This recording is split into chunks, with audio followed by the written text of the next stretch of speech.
શાંત ચિત્તે હૃદયના ભાવથી ભગવાન સ્વામિનારાયણ અને પ્રગટ ગુરુ હરિ મહંત સ્વામી મહારાજનું અંતરમાં સ્મરણ કરતાં સમૂહમાં સાધના મંત્રનો જપ કરીએ. અક્ષરમહં પુરુષોત્તમ દાસોસ્મિ. અક્ષરમહં પુરુષોત્તમ દાસોસ્મિ. હવે નિદિધ્યાસનના શબ્દોને હૃદયમાં ધારીએ. હે મહારાજ, હે સ્વામી, હે પ્રગટ ગુરુ હરિ મહંત સ્વામી મહારાજ, આપની કૃપાથી અમને કેટલી દુર્લભ પ્રાપ્તિ થઈ છે. આપે જ અમને સમજાવ્યું છે. અનંત કલ્પ વીત્યા. એક કલ્પ એટલે 8 અબજ 64 કરોડ વર્ષ. હવે એવા અનંત કલ્પ વીત્યા, બધા ભગવાનના દર્શન થયા નથી. તો આવા ભગવાન, આટલા દુર્લભ ભગવાન છે. ગમેલા સાધન કરો, ગમે એટલું કરો, આખા બ્રહ્માંડમાં જેટલા સાધનો છે બધા કરી છૂટો, પણ ભગવાન આવે જ નહીં, ભેટો થાય જ નહીં. પણ મળ્યા છે, મહારાજ મળ્યા છે અને આયા છે અને આપણા જેવા થયા છે. આપણા જેવા થઈને આપણને સુખ આપે. ઓહો, ખરેખર સ્વામી, અમારા કેટલા મોટા ભાગ્ય. કોઈ સાધનથી જે ભગવાન અને સંત મળે નહીં, ઝાંખી પણ ન થાય, એ ભગવાન અને એ સંતના સાક્ષાત દર્શનનો મને લાભ મળી ગયો. આ અશક્ય વાત શક્ય થઈ ગઈ. કોઈ દિવસ બને નહીં. નિષ્કાળ સ્વામી કહ્યું, ક્યાં કીડીને ક્યાં હાથી. કીડીને હાથીને મેળાપ ક્યાંથી થાય? આ જીવને બ્રહ્મને સાથે મેળાપ ક્યાંથી થાય? સાચી વાત છે સ્વામી, ક્યાંથી મેળાપ થાય? અને છતાં પણ મેળાપ થઈ ગયો. પરબ્રહ્મ પુરુષોત્તમ નારાયણ સર્વોપરી ભગવાન એવા શ્રીજી મહારાજ અને તેમના અખંડ ધારક એવા અક્ષર બ્રહ્મ સત્પુરુષની પ્રત્યક્ષ પ્રાપ્તિ, તેમના સાક્ષાત દર્શન, આપની આ અકારણ કરુણા વર્ષાથી અમે કાયમ કૃતાર્થ થયા છીએ, ધન્ય થયા છીએ. ધન્યોસ્મિ પૂર્ણકામોસ્મિ, નિષ્પાપો નિર્ભયઃ સુખી. અક્ષર ગુરુ યોગેન સ્વામિનારાયણાશ્રયાત.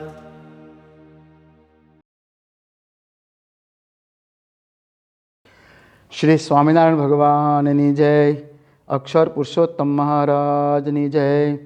ગુણાતીતાનંદ સ્વામી મહારાજની જય. પ્રમુખ સ્વામી મહારાજની જય. મહંત સ્વામી મહારાજની જય. સુરત અક્ષરધામ મહોત્સવની જય. પ્રમુખ સ્વામી વર્ણી પ્રમુખ વર્ણી અમૃત મહોત્સવની જય. આ સમાજ શું છે? તો વ્યક્તિઓનો સમુદાય. વ્યક્તિ કોણ છે? પરિવારમાં રહેતી એને વ્યક્તિ કહેવાય છે. પારિવારિક એકતા હોય ત્યારે સમાજ બને છે.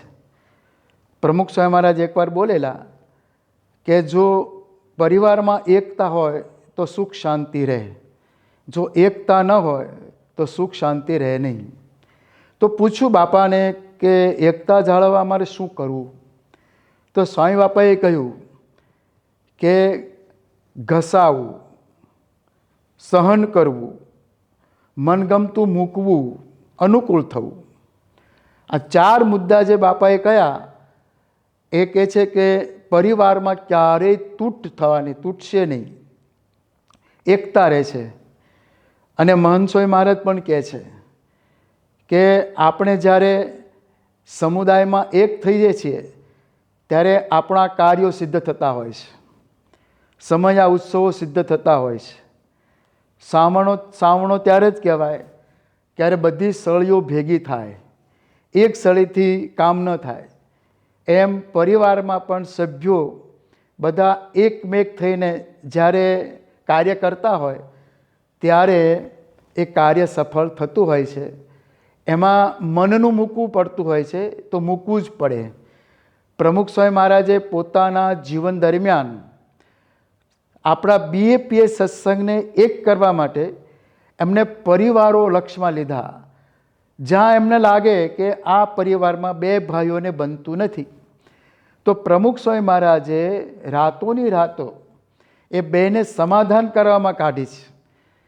બે પરિવારોને ન પસંદ થતું હોય, કંઈ એકબીજાની જે ભૂલો હોય એ સ્વીકારતા ન હોય અને સત્સંગમાં ડખો થતો હોય તો એમાં પણ બાપાએ બે પરિવારોને ભેગા કરેલા છે. એટલે સમાજ બને છે પરિવારોથી અને એ સમાજની સુખાકારી માટે પણ પારિવારિક એકતા અત્યંત જરૂરી છે. જો એ ન હોય તો કાર્ય સરતું જ નથી. એટલે એ ઉપર આપણે થોડાક વધારે વિમર્શ કરીશું. તો પ્રમુખ સ્વામી મહારાજ જે રીતે જીવન જીવ્યા છે એમણે નાના બાળકોને પણ આગળ કર્યા છે. તો જો ઘરમાં આપણે બાળકોને આગળ કરીશું તો સત્સંગમાં એકતાનું મૂળ એ જળવાઈ રહે છે. ઘરમાં સત્સંગ હોય, ઘર સભા થતી હોય, એકબીજા સાથે એ વાર્તાલાપ સંવાદ થતો હોય, બાળકો અભ્યાસ કરે છે એ બાબતે પૂછપરછ થતી હોય, એને કોનો સંગ છે, કંઈ કુસંગ તો નથી લાગી ગયો ને, એ માટે એમને પૂછાતું હોય તો હંમેશા યાદ રાખો કે ક્યારે પણ નીચું જોવાનો વારો ન આવે. નહીતર આપણા બાળકો, આપણી બાલિકાઓ એ પછી યુવાન થશે, યુવતી થશે ત્યારે આપણા હાથમાં નહીં રહે. બાળકથી જ એને સંસ્કાર આપવા પડે. તો પ્રમુખ સ્વામી મહારાજે આ કર્યું છે.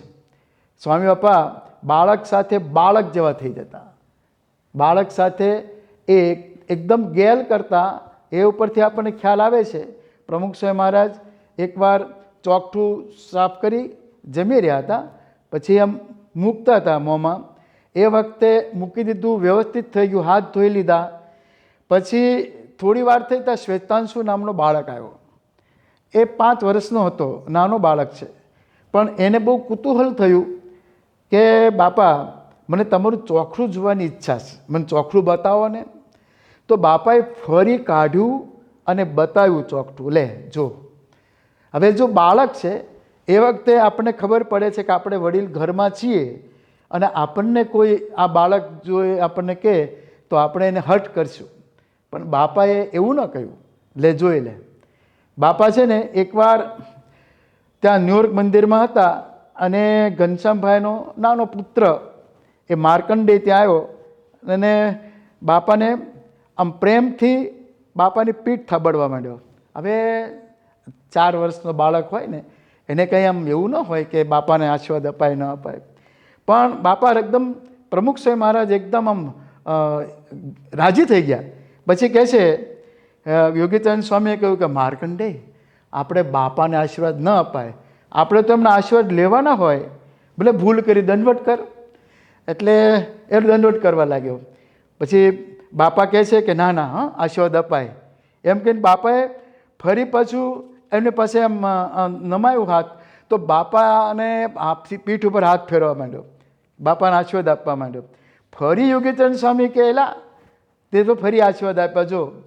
તો બાપા શું બોલ્યા કે બાપા કે આ તો મિત્રતા કહેવાય. કેમ માર્કંડે? આ મિત્રતા છે ને બાળક સાથે બધા પરિવારો, એના માતા પિતા વડીલો એ બાળક સાથે મિત્ર જેમ વર્તે પછી એને જીવનમાં ક્યારેય એના પ્રત્યેનું સંસ્કાર આપવા પ્રત્યે એ ઉન્મુખ નહીં થાય અને એમાં એ જાગૃત રહે છે. એટલે પ્રમુખ સ્વામી મહારાજે આપણને એક તો આ કહ્યું છે. આપણે ગામડામાં ઘણીવાર જોયું છે કે બાળક રડતો હોય છાનો રાખવા શું કે છાનો રહી જા બાવો આવશે. આવું કહેતા હોય છે, ડરામણી. પણ એને બાળકને સંત પાસે લાવવો, સંતથી એ ડરે નહીં એવું કરવું, એ પરિવારોમાં આપણે હવે જાગૃતિ આવી છે. પણ બાળકને સંત સાથે એને એકતા કરાવી, નિર્દોષ આત્મીયતા એ બાપાને હતી. એટલે બાપા પાસે બાળકો દોડીને આવતા. બાપા છે તે યુવાનો સાથે યુવાન જેવા થઈ જતા. એટલે પારિવારિક એકતામાં આ પણ છે. બાળક સાથે બાળક થઈએ, યુવાન સાથે યુવાન થઈએ. યુવાન એવી અવસ્થા છે કે જોમ ને જુસ્સો ને એકદમ પાવરફુલ હોય, તો બાપા એના જોમને સત્સંગના માર્ગે વાળતા અને સત્સંગના કાર્યમાં જોડતા, સેવામાં જોડતા, મહોત્સવો કરે, મંદિરોના બાંધકામમાં જોડે. યુવાનીને સારી દિશા આપવા, સાચી દિશા આપવામાં એમના જેવા કાબેલિયત કોઈ નહીં હોય. આજે મહંત સ્વામી મહારાજ પણ એ કરી રહ્યા છે. એકતા છે ને આમાં જળવાઈ રહે. ઘરમાં આપણે બાળકને, યુવાનને ઘર કામમાં જોડીએ અને એમાં જો એને ન આવડતું હોય તો શીખવાડીએ. આજે ઘર પરિવાર તૂટતા હોય એનું મુખ્ય કારણ શું છે? પોતાને એક તો વડીલનું માન હોય. જ્યારે કે પારકી કન્યા પોતાને ત્યાં વહુ થઈને આવી હોય તો સાસુને એટલું મનમાં એમ થાય કે આને એની માએ શીખવાડ્યું નથી ને આમ છે ને તેમ છે. એ જે મનમાં રહે છે ને એ ખોટી વાત છે. એને આપણે શીખવાડીએ, એની ભૂલને એને માફ કરી દઈએ અને ભૂલ બતાવી જ નહીં. એને ખબર પડી જાય ભૂલ છે જ, પણ એ તમારું જીવન જોઈને શીખે. એટલે ઘર તૂટે નહીં, પરિવાર તૂટે નહીં. એ બાપાએ આ ખાસ જાળવ્યું છે. અને બધા સત્સંગીઓને બાપાએ આ કહ્યું છે કે બાળકો, યુવાનો એની સાથે જો આપણે આ રીતે વર્તન કરીએ.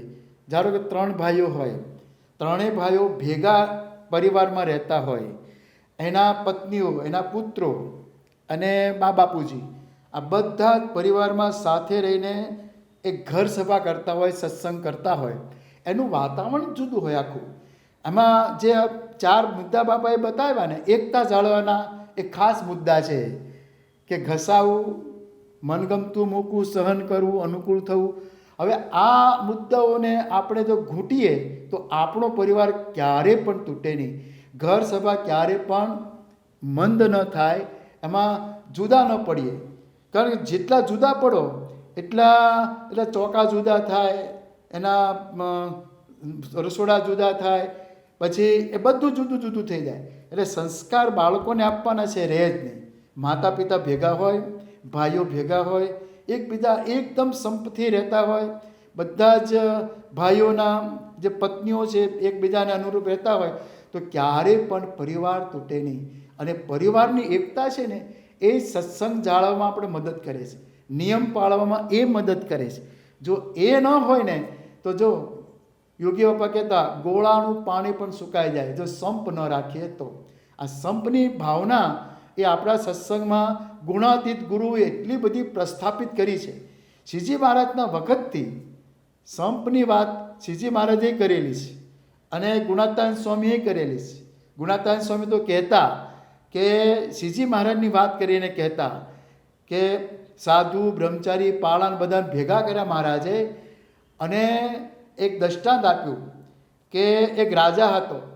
રાજાએ બધા જ એના પોતાના સૈનિકો છે એને બોલાવ્યા અને પછી એક જો સળીઓ હતી એ ભેગી કરેલી, એમાં એક સળી લઈ અને એક ફોસીમાં ફોસી હતો એને આપી, એને તોડી નાખી. પછી એ સળીઓને ભેગી કરી બાંધી અને એક ગઠ્ઠા પઠ્ઠા જેવો હતો માણસ, એને આપી કે આ તોડ, તૂટી નહીં.